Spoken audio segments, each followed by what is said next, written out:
Assalamualaikum warahmatullahi wabarakatuh. Salam sejahtera bagi kita semuanya. Saudara semuanya, saya ingin mengajak saudara untuk berdiri sesaat.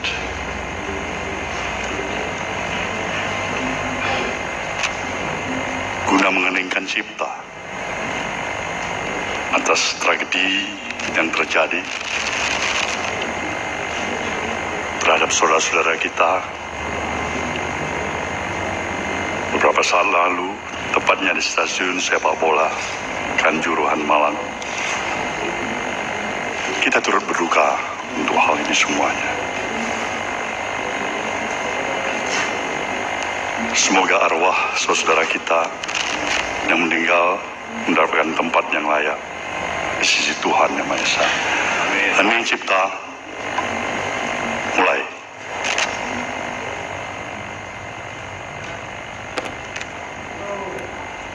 Selesai.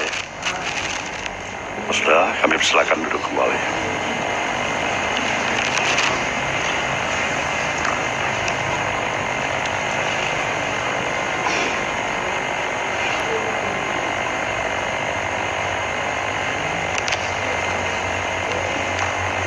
Saudara, rekan-rekan pers,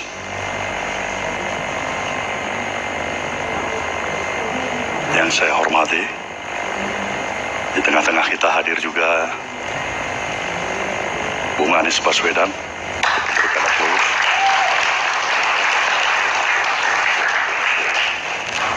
Saya bersyukur sekali terhadap episode perjalanan yang telah dilalui oleh DPP Partai Nasdem sejak beberapa bulan yang lalu. Seperti saudara sudah maklumin, partai ini telah melaksanakan rapat kerja nasional yang telah memutuskan menominasikan 3 bakal calon presiden yang nantinya tentunya akan diputuskan menjadi 1 calon presiden definitif dengan hak dan kewenangan yang diberikan sepenuhnya kepada diri saya selaku Ketua Umum DPP Partai Nasdem oleh rapat kerja nasional itu sendiri. Maka dalam perjalanan berapa waktu yang telah lalu ini, dalam kapasitas saya pribadi maupun dalam kapasitas saya sebagai Ketua Umum Partai, sebagian waktu saya lakukan sebagai bahagian untuk mengupayakan mendapatkan berbagai masukan, saran, pandangan, sekaligus bahagian dari kontemplasi diri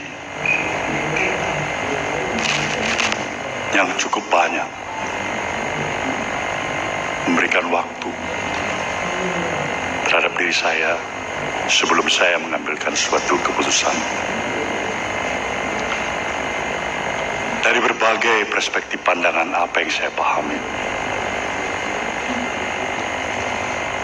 dan sekaligus memberikan konsistensi penegasan dari arti keberadaan institusi partai politik yang bernama Nasdem ini. Berulang kali di mana saja pun saya katakan, izinkanlah institusi partai politik yang bernama Partai Nasdem ini tetap konsisten untuk menempatkan kepentingan nasional dari proses perjalanan kehidupan kebangsaan yang kita lalui ini. Itu jauh lebih berarti dari kepentingan partai ini sendiri.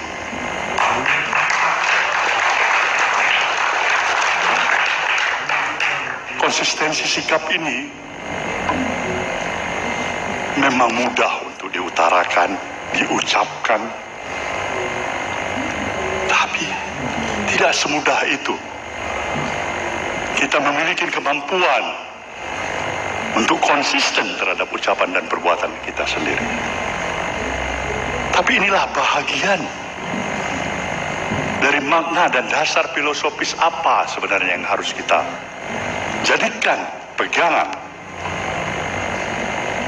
bagi suatu nilai yang hakikat dan hakikinya dari arti perjalanan kehidupan yang kita lalui.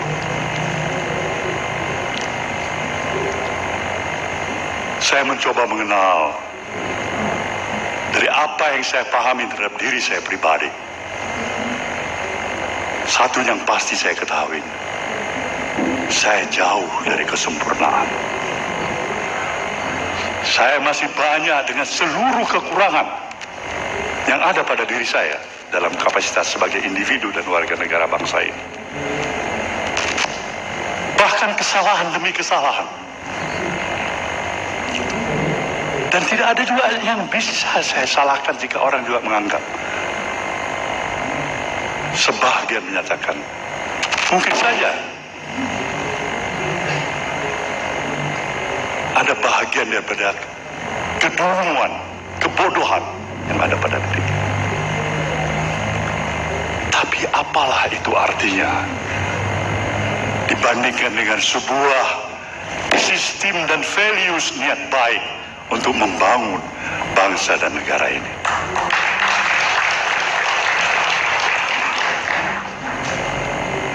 Saya tidak lagi membutuhkan hal yang luar biasa, puji sanjung yang hebat, menyatakan bahwa seluruh kebijakan dan keputusan atas kepemimpinan saya di partai ini sudah tepat dan tepat sekali. Kalaupun itu terjadi, saya bersyukur. Kalaupun itu dianggap tidak, saya juga bisa memahami itu. Tapi hal yang menjadi tingkat kepedulian saya yang paling utama, terlalu mahal sebuah nilai persatuan yang telah kita miliki sebagai suatu bangsa untuk terusakkan atau dirusak oleh hanya kepentingan sesaat, kepentingan kelompok, kepentingan golongan,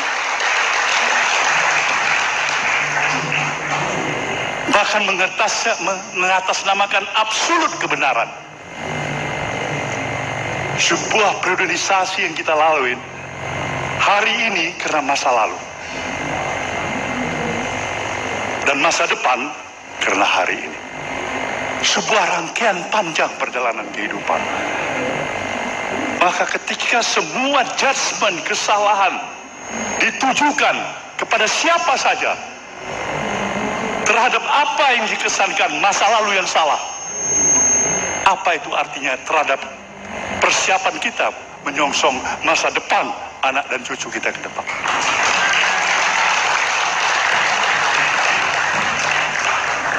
Wawasan perspektif pemikiran seperti inilah yang dibutuhkan oleh bangsa ini. Bangsa yang besar, bangsa yang telah mendapatkan anugerah karunia oleh Sang Maha Pencipta, yang tidak semua bangsa-bangsa lain memilikinya di permukaan bumi. Tetapi sayang, seribu kali sayang, kalau kita tidak pintar, tidak mampu untuk mensyukurinya. Alam akan bereaksi untuk itu. Maka semua nilai-nilai kesombongan, absolut kebenaran, judgement kesalahan pada siapapun itu, bangsa ini berharap banyak. Sudah ini tuh, bangkitlah untuk menatap masa depan bangsa ini yang memerlukan kerjasama, sinergitas, kekuatan, saling bahu-membahu tanpa memandang, membedakan suku, agama, apapun itu latar belakangnya.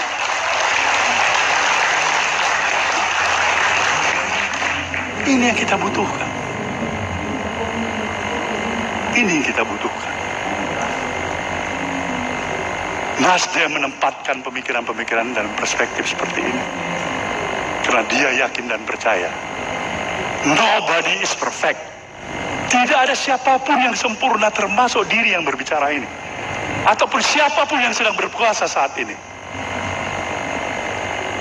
As human being, kita punya kelebihan Tapi kita juga punya banyak kekurangan. Tugas kita bersama untuk membuka mata hati dan kata hati kita. Tempatkan pikiran-pikiran positif thinking kita ke depan. Negeri membutuhkan kita semuanya. Menjauhkan kita daripada seluruh inisiasi pikiran-pikiran yang memang menjudgment, yang hanya memberikan tuduhan-tuduhan, yang memberikan hanya pikiran-pikiran sempit. Sayang seribu sekali. Kita harus mampu bangkit untuk mampu berkompetisi menghadapi kompetisi besar di kehidupan hidup. Apabila tidak, kita akan semakin tertinggal. Walaupun seluruh anugerah karunia yang telah ada pada negeri kita ini, dengan posisi yang strategis, demografis yang besar, sumber daya kekayaan alam yang hebat, itu bisa terkalahkan oleh karena ketidakmampuan kita mengelola cara berpikir yang sehat. Tidak ada waktunya lagi bagi kita untuk berpikir dan memberikan toleransi kepada pikiran-pikiran yang intoleran. Toleransi adalah kepada yang juga memberikan toleransi. Sejatinya nasionalisme, sejatinya pikiran-pikiran kebangsaan itu adalah melekat dengan sikap-sikap yang penuh toleransi. Dan itulah yang diperjuangkan oleh Nasdem. Maka pikiran-pikiran yang mengajak kita untuk berlari sedikit pun dari komitmen nilai-nilai konsistensi kebangsaan kita, kita tidak akan beri tempat itu. Nasdem tetap merupakan garda yang paling terdepan mempertahankan ideologi kebangsaan ini. Nasdem ingin membuka cakrawala perspektif berpikir kita. Jangan pernah sekalipun meragukan sejatinya komitmen nasionalisme kebangsaan Nasdem. Karena itulah sejatinya Nasdem. Jadi dengan rasa bangga dan bersyukur kehadirat Tuhan yang Maha Kuasa, dari hasil pemikiran itulah kami mencoba memahami. Dalam satu sistem demokrasi yang kita miliki, semua pihak berhak untuk memberikan saluran idealisme, memiliki obsesi dirinya, untuk memberikan dharma bakti dirinya, guna memimpin negeri ini. Dan kesempatan itu ada pada pemilihan umum. Nasdem menghargai anak-anak bangsa, siapapun itu, dari manapun itu, dari partai manapun itu, kelompok manapun itu, yang mempunyai niat yang baik untuk mendharma baktikan kehadiran dirinya memimpin negeri. Dan Nasdem mempunyai keyakinan semua itu adalah anak-anak bangsa yang baik, pilihan-pilihan yang baik. Maka yang ingin dicari Nasdem adalah yang terbaik daripada yang baik-baik.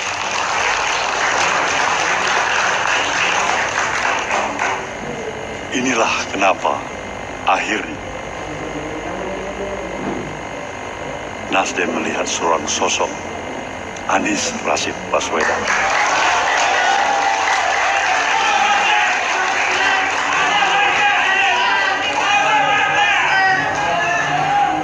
Kami mempunyai keyakinan, pikiran-pikiran dalam perspektif, baik secara makro maupun mikro, sejalan dengan apa yang kami yakini.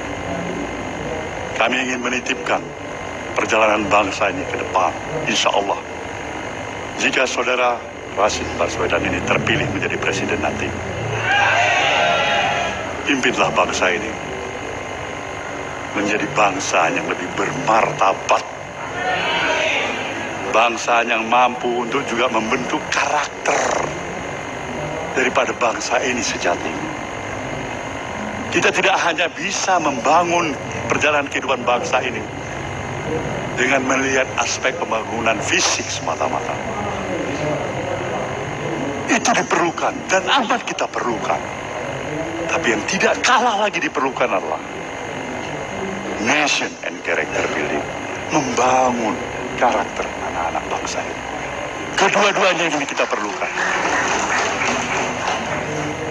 Maka tugas utama Anies nantinya melihat kembali sejauh mana nilai harkat dan martabat kehidupan kebangsaan kita yang sudah berhasil untuk diteruskan, yang belum berhasil untuk diperbaiki. Pikiran-pikiran moderat ini yang ditawarkan oleh Nasdem. Nasdem ingin mempertegas komitmennya untuk tetap mendukung pemerintahan Jokowi Maruf Amin ini sampai akhir masa jabatannya. Karena tidak ada perbedaan apapun yang kami rasakan secara prinsipal. Kekurangan pasti ada. Dan inilah tugas sahabat, tugas partai koalisi yang berada dalam pemerintahan untuk selalu mengawal dengan nawah itu, niat baik, apa yang terbaik, baik untuk pemerintahan, baik untuk bangsa dan negara ini. Semoga semua apa yang saya utarakan ini memberikan penjelasan pada kita. Kenapa Anies Baswedan? Jawabannya adalah why not the best? Saudara, saya mengaturkan terima kasih atas semua perhatian saudara. Saya meminta saudara untuk mengawal pencalonan Partai Nasdem terhadap saudara Anies Baswedan. Perjalanan masih panjang. Tegur, katakan yang tidak cepat, katakan yang tidak cocok, katakan yang dia barangkali tidak sesuai dengan apa yang saya utarakan pada hari ini, agar proses interaksi ini menghasilkan sesuatu upaya perbaikan atas kekurangan kita sebagai umat. Semoga Tuhan yang Maha Kuasa akan memberikan ridhonya dan perlindungan bagi kita semuanya. Ya Allah, terimalah doa kami. Terima kasih. Kita akan dengarkan pikiran-pikiran dan sambutan dari Bung Anies Baswedan. Wabillahi taufiq wal hidayah. Wassalamualaikum warahmatullahi wabarakatuh.